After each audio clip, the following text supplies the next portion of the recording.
Assalamu alaikum. Hello everyone. Today we have another lesson in Mega Goal 6. Today our lesson is self-reflection, which is the last lesson in this unit. But before we start it, let's take a quick overview of the previous lesson.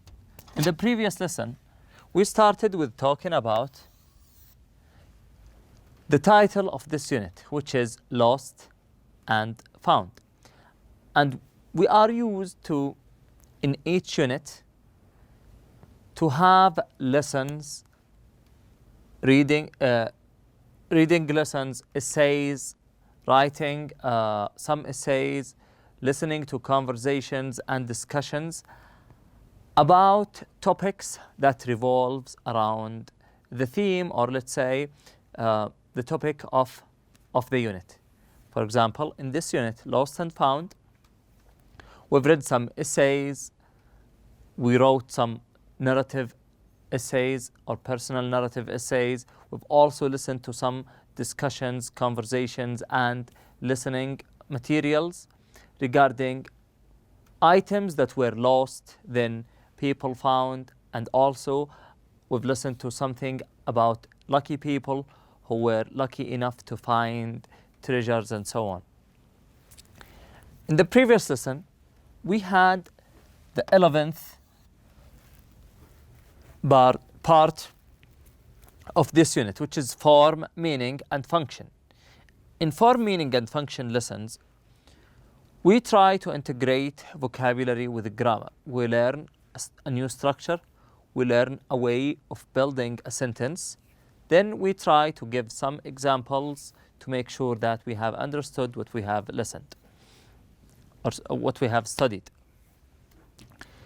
In the previous lesson, we focused on more than one thing. We started talking about the imaginary situations for the past, and we said that we use the F clause to talk about something that didn't happen in the past. Why? To express regret or criticism. And the past perfect is used in the F clause. For example, this is the F clause. If Howard Carter hadn't persuaded his friend. So we used the past perfect. This is a past perfect verb. After that, we had an exercise with 3 sentences that where you were asked to rewrite the situations using hypothetical F clause for the present and the past. And after that, you can compare your ideas with your partner, and then we've shown the answers of each one of the examples together. After that, we move to the second part, which is about the as if or as though. We said that we use as if and as though to talk about unreal situations. For example, we have here, he talks as if he were an expert in the field. We ask ourselves a question. Is he an expert? No, he is not. But he speaks or he talks as if he were an expert. Okay? So we're talking about something that is unreal. Or, for example, they act as though they hadn't cheated on the test. They had cheated on the test, but they act as though or as if they hadn't cheated on the test. After that, we have here another expression, which is it's high time or it's about time. We use them to talk about unreal situations where we try to express criticism that something should have happened or should have already have been done. For example, it's high time you found a job and earned a wage. He doesn't have a job and he doesn't earn a wage. So we say it's high time you found a job and earned a wage. That means you should have found yourself a job and you started earning a wage. Then after that, we went to this exercise where we had the chance to practice each one of these expressions. It's high time or it's about time, as though, as if. The first example is Terry Herbert wasn't dreaming when he found 11 pounds of gold. We have here 3 words in brackets. We were asked to use these words to rewrite the sentence. So we will rewrite the sentence by using these 3 words. Terry Herbert felt as though he were dreaming when he found 11 pounds of gold. Number 2, we aren't rich, spending money as though. So we are not rich, but we want to use these 2 expressions, or we will rewrite the sentence by using these 2 words. We say we are spending money as though we were rich. So we are not rich, but we are spending money as though we were rich. Number 2, you should stop gossiping. So this is a thing that we are criticizing, okay? And we said that if we want to criticize something, we can use it's high time. So we say it's high time you stopped gossiping. Number 4, you didn't see something scary. Look as if. We say you look as if you had seen something scary. Number 5, Adil isn't an old man, but he walks as though he were an old man. Number 6, you don't own this house, but he is behaving as if or as though if you owned this house. Number 7, he didn't take lessons in public speaking, but he speaks as if he had taken lessons in public speaking. Number 8, Faris needs this job, but he's talking as though he didn't need the job. Number 9, my brother ought to take better care of himself. It's about time my brother took better care of himself. And the last one, she started the rumor, but she pretends as though she didn't start the rumor. After that, we have here a list of words. What are these list of words? They are words connected with historical monuments. If you are interested on the monuments or in history in general or in archaeological areas or let's say ancient places or historical areas, you are more likely going to use these words. So we are going to read these words together and try to know how to pronounce each one of them. The first one, ancient, ethnographic, exquisite, extraordinary, priceless, breathtaking, legendary, tomb, exhibit, artifacts, lost treasures, museum, art gallery, monuments, archaeologists, historians, Egyptologists, king, queen, pharaoh, discover, preserve, photograph, record, search, exhibit, and reveal. All these words are used usually in the historical monuments. After that, we've had an exercise where we practiced and used the previous words, or we put the previous words in the blanks. On the left side, we have Jeddah Regional Museum of Archaeology and Ethnography. And on the left side, the Egyptian Museum of Antiquities in Cairo. And the answers, or the correct answers for the gaps, are as shown here on the board. You can take some time looking at the board, try to correct the mistakes if you have some. And now let's go to the last part of this lesson, which is going to be about the inversions. We use the inversions to show emphasis. To show what? To show emphasis. If you want to emphasize on something, we use the inversions. Or the inversions are one of the ways of showing emphasis. In this sentence, or in the inversions, we write the sentence in a different way. We start the sentence, or we put the auxiliary verb before the subject. the subject. What are the auxiliary verbs? Auxiliary verb like do, does and did, have, had and has, can, could, shall, should and so on. All these are called auxiliary verbs or auxiliaries. Usually the auxiliary or the auxiliaries come after the subject. For example, we usually say I have or she has or they didn't go, okay, or he can. Usually the auxiliary come after the subject, but in the inversions the auxiliary come before the subject. It comes before the subject. We will start with the first sentence. Not only did they, okay, it's not a question, it's an inversion. We don't say not only they did, we say not only did they find exquisite paintings, but they also found furniture when they opened up the tomb. Number 2, no sooner had they decided to give up than they saw a sealed door leading to the tomb. Little did they know that they would find some steps buried under an ancient hut. Not until I heard their story did I understand the hardship they must have suffered. On no account or under no circumstances should they give up the search. Seldom have I been so lost for words. Never have I seen something so remarkable.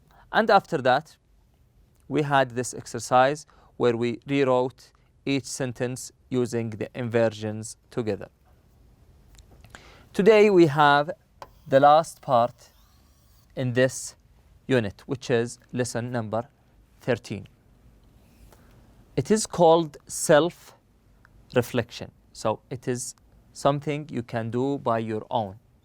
Self-reflection. What does it mean? If someone say, I want to reflect upon something, what does that mean? It means that you stop after doing something, you stop, you ask yourself questions, you try to think and rethink about what you have done, what you have learned, what was difficult, what wasn't difficult, what did you like the most, what was something that you didn't like, okay? This way of thinking is called a reflection. So in this part, we will do some self-reflection. We will try to go through what we have studied in this unit.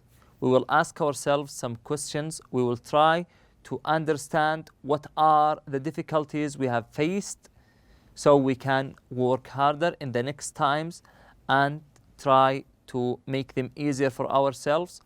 We will also think about the vocabularies or the words that we like the most, the words that we think they are the most beneficial for us more than the other new vocabulary.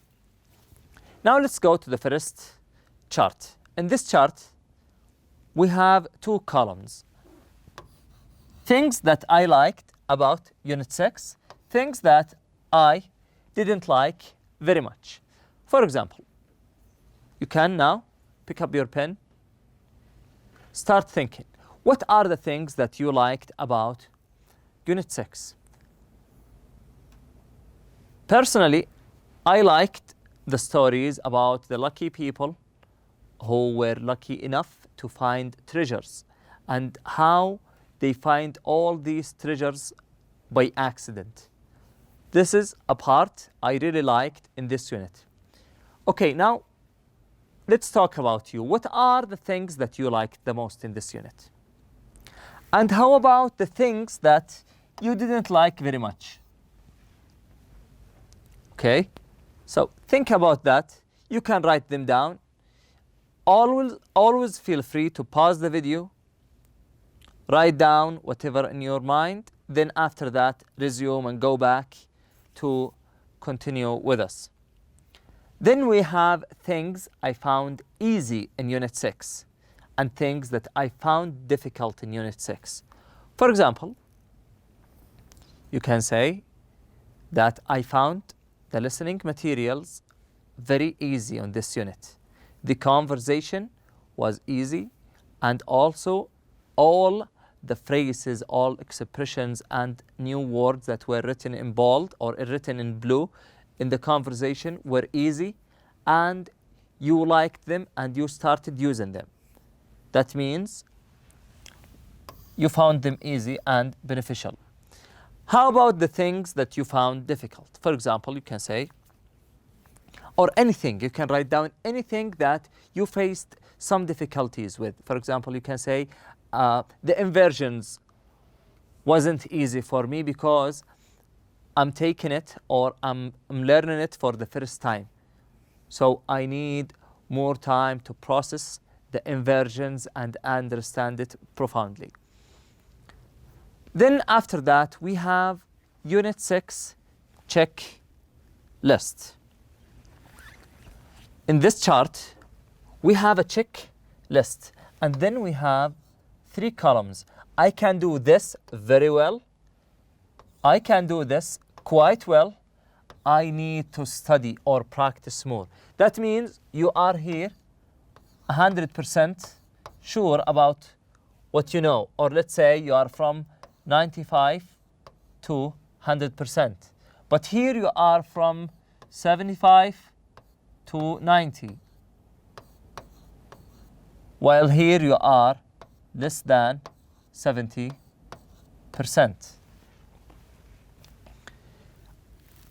Let's start with the first part in this checklist. The first criteria is conduct an interview. Can you conduct an interview? This is a question for you. I can't answer this question. And there are absolutely no right and wrong answers.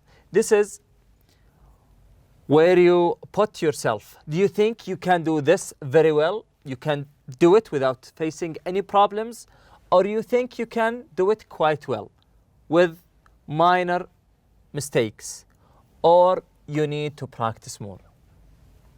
Check the one that you think you are in. Number 2, express regret.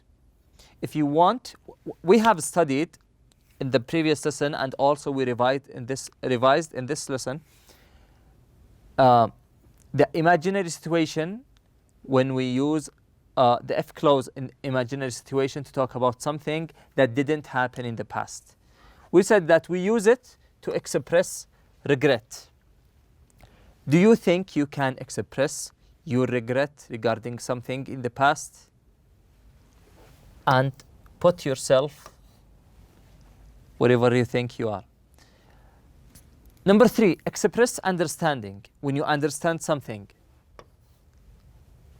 Okay, using where and when in adjective clause. And using whose in adjective clause.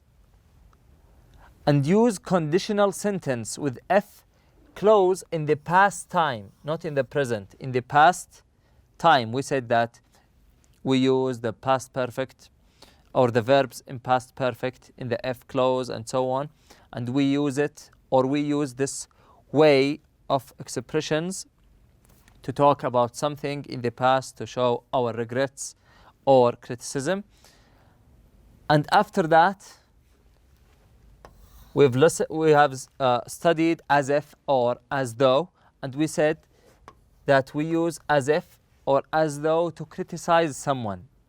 Do you think that you can use as if or as though properly? If you can do this very well, then you are here. Or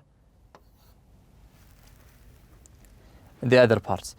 Use a range of inversions.